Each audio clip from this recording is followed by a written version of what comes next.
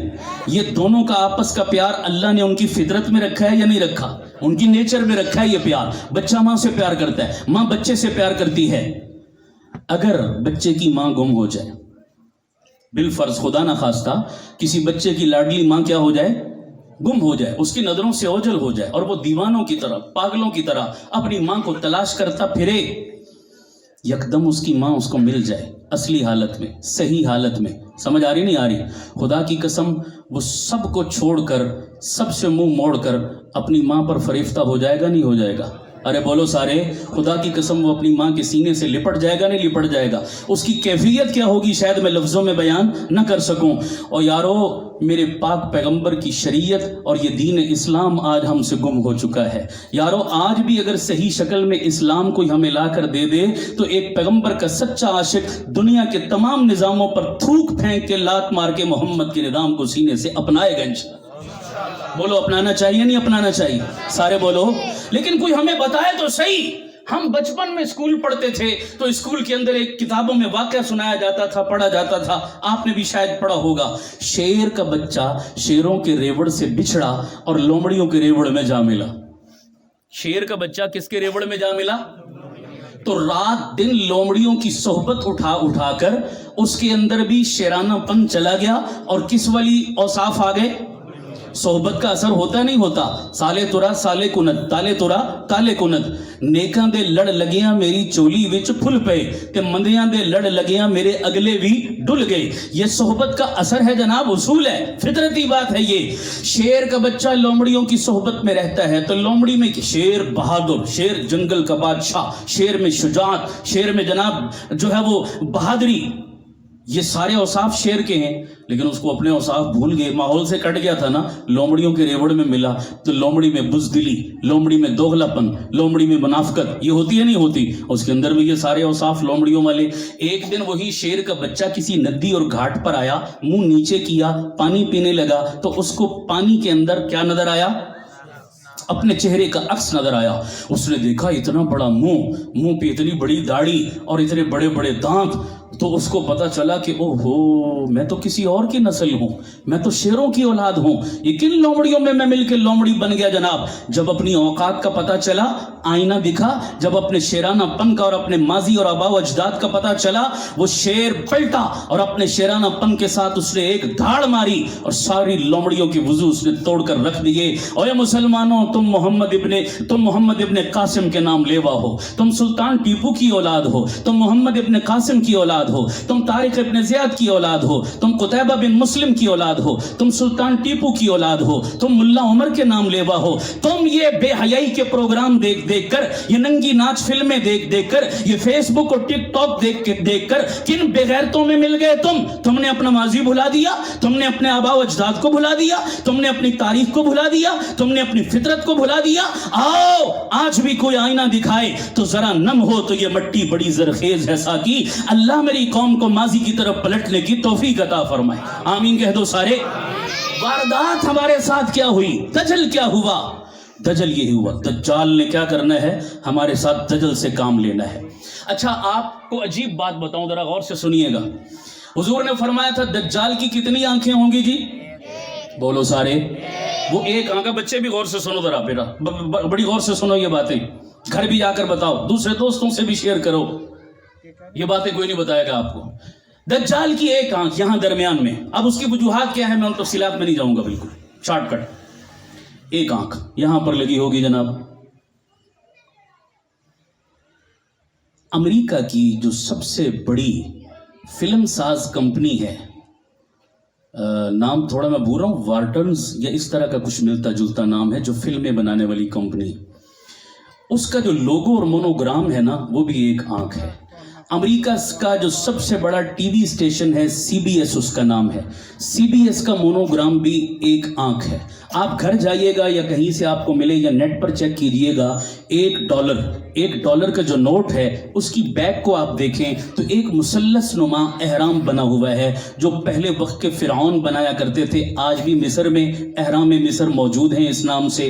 وہ مثلث تکون احرام بنا ہوا ہے, اس کے اوپر ایک آنکھ بنی ہوئی ہے, نیچے ایک جملہ لکھا ہوا ہے اسی مثلث کے, وہ عبرانی زبان کے اندر لکھا ہوا, اور اس عبرانی زبان کے اس جملے کا ترجمہ ہے نیا نظام. کیا ترجمہ ہے, نیا نظام. یعنی ہم دنیا کو کون سا نظام دینے جا رہے ہیں, نیا. وہ کون سا نظام ہے, وہ آنکھ اوپر والی بتا رہی ہے, دجالی نظام. کون سا نظام؟ اور وہ ڈالر پر تصویر چھاپ کر دنیا کو کیا تاثر دیا کہ پوری دنیا کی معیشت ڈالر سے جڑی ہوئی ہے, اور ڈالر دجالی نظام سے جڑا ہوا ہے. پوری دنیا پر دجال کا یہ چھاپ انہوں نے چھاپ کر دنیا کو یہ تاثر دیا, یہ پیغام دیا ہے اس کی ایک آنکھ کے ذریعے سے. جبکہ اللہ ہمیں قرآن میں کیا کہتا ہے, الم نجعل لہ عینین, ہم نے آپ کو کتنی آنکھیں دی ہیں, 2 آنکھیں دی ہیں. اب مجھے بتاؤ, یہ تو کامن سینس کی بات ہے, کسی بھی چیز کی گہرائی حقیقت کو سمجھنا ہو تو ایک آنکھ سے بہتر سمجھا جا سکتا ہے یا 2 آنکھوں سے؟ سارے بولو, 2 آنکھوں سے. لیکن آج امریکہ جو اس دجال کا سب سے بڑا اعلی کار اور پیروکار ہے, اس دجالی نظام کو ہموار کرنے والا پوری دنیا میں امریکہ ہے. یہ امریکہ اور یورپ اور اسرائیل اور پوری دنیا کے یہ دجال کے ایجنٹ جو دجال کے لیے رستے ہموار کر رہے ہیں. بتائیے یہ پوری دنیا کو, ہم مسلمانوں کو اور اسلامک کنٹریز کو یہ ایک نظر سے دیکھتے ہیں یا 2 نظروں سے؟ ایک نظر سے دیکھتے ہیں. اور وہ نظر کون سی ڈالتے ہیں ہم پر؟ ناانصافی کی, عدم مساوات کی, ظلم کی, زیادتی کی, دہشت گردی کی, غلامی کی نظر سے ہمیں دیکھتے ہیں. ہمارے لیے ان کی نظریں برابر نہیں, مساوات والی نہیں, ایک جیسی نہیں ہیں. دوہرا معیار رکھا ہوا ہے, اپنوں کے لیے الگ معیار, ہمارے لیے الگ معیار. تو پوری دنیا میں اسلامی کنٹریز کے لیے, مسلمانوں کے لیے جو انہوں نے یک طرفہ معیار رکھا, یہ یک طرفہ معیار بھی کس نظام کی تائید کر رہا ہے؟ دجالی نظام کی, کہ وہ بھی یک طرفہ ٹریفک چلائے گا, حقیقت کی طرف نہیں جائے گا, سطحیت کی طرف جائے گا. اگلی بات کی طرف چلیے. میرے نبی نے فرمایا, حضرت علی رضی اللہ تعالیٰ عنہ کا قول ہے جو ایک حدیث سے استنباط ہوتا ہے. حضرت علی شیر خدا فرماتے ہیں, لَتَرْفَعُنَّ الْفَسَادَ فَوْقَ كُلِّ بَيْتٍ. لوگوں جب دجال کا ظہور قریب ہوگا تو تم اپنے گھروں کی چھتوں پر فساد کے پرچم بلند دیکھو گے.